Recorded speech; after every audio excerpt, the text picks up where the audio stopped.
What up, people? Coach V, New Breed Boxing, had a great question from my man, Jesus Garcia. He asked me any advice on fear of failure. Now, I've done a video on fear before in general, but this is a specific thing, fear of failure. And that's a good question because, for example, Mike Tyson used to cry before a lot of his fights when he was a kid, when he was young. Why was he crying? I mean, he's probably physically the most gifted person in whatever room he steps in usually, but he's crying from fear. He said he was afraid. Afraid of what? Afraid of failing.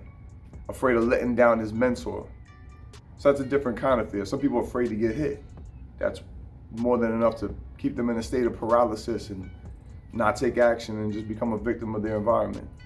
But if you are afraid of something and then you identify it, because fear comes from basically the unknown.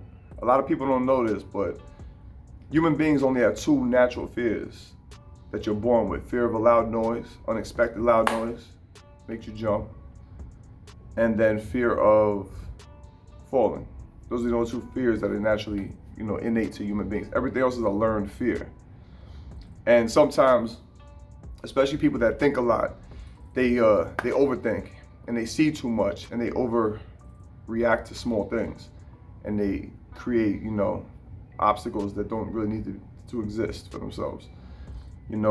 Like some people that belong to the double-digit IQ crew, very slow thinkers, not too smart.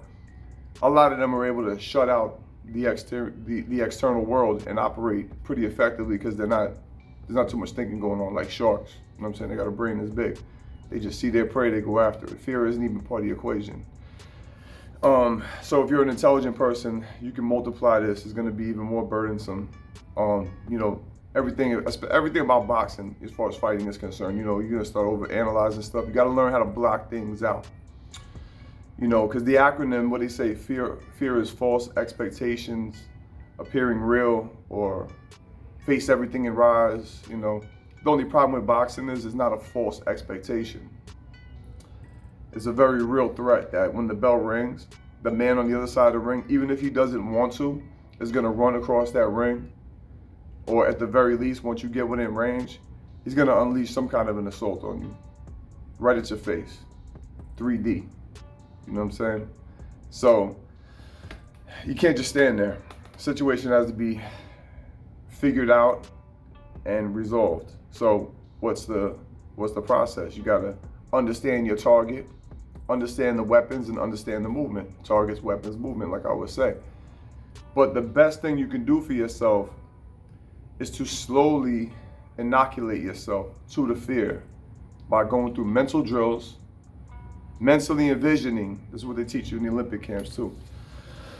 And a lot of other, people have used the visualization practice to bring themselves into a situation mentally and spiritually before they physically face it, to inoculate them to all the distractions, obstacles, and forces that are against them.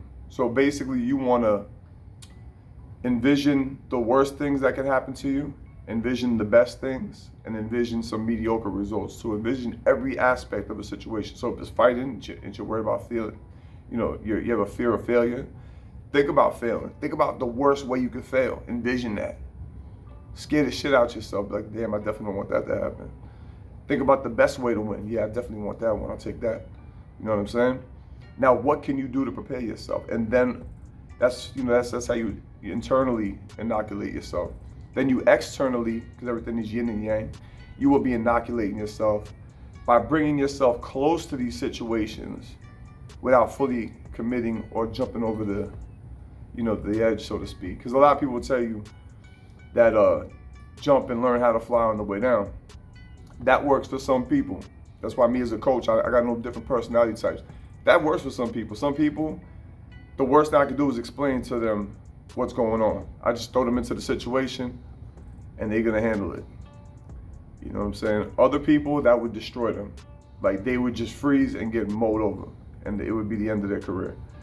So I've had some people that, to take it to a further extreme, that I straight up lied to them and told them they had a fight. and we traveling with the team.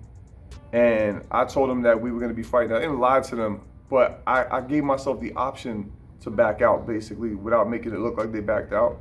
So if I saw that they were just not going to do well, or I could just see, they weren't ready. I've had a couple of people that I brought them to the fight, told them they're going to be fighting. You fight number 8, get them all ready, evaluate how they react, see how they move. And if I see them straight in tunnel vision and just shaking too much and not looking like they're going to perform well, and people have looked like that and still perform well, but I'm telling you right now, certain people, you can just tell by the look in the eyes, they're going to get tunnel vision, they're going to get mowed over. That's it.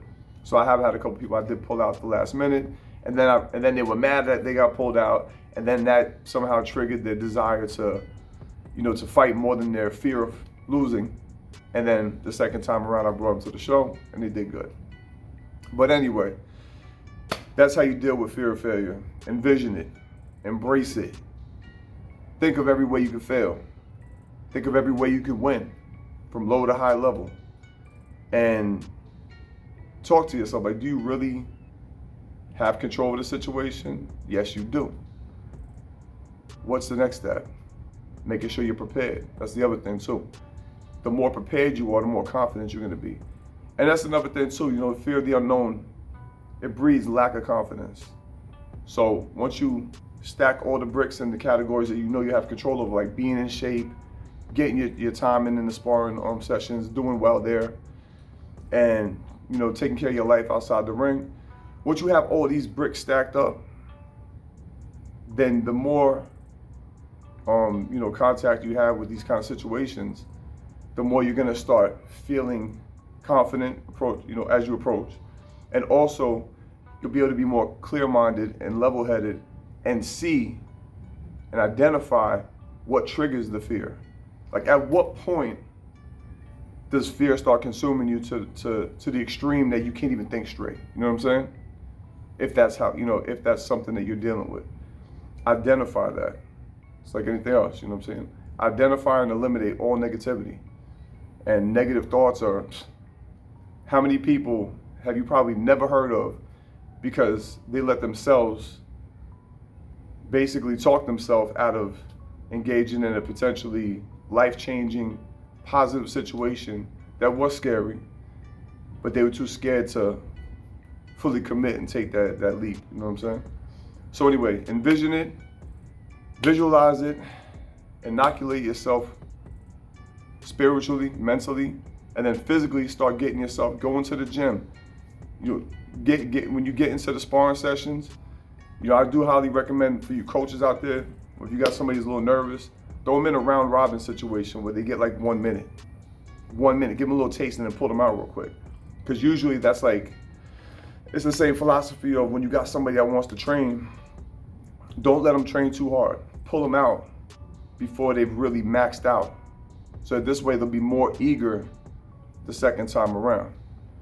And to me, that's a tactic that's worked for me. Like I said, whether it's pulling guys out of a fight at the last minute, or shortening up a guy's workout right when you started getting into the zone, and then watching how they get hungry to do it again.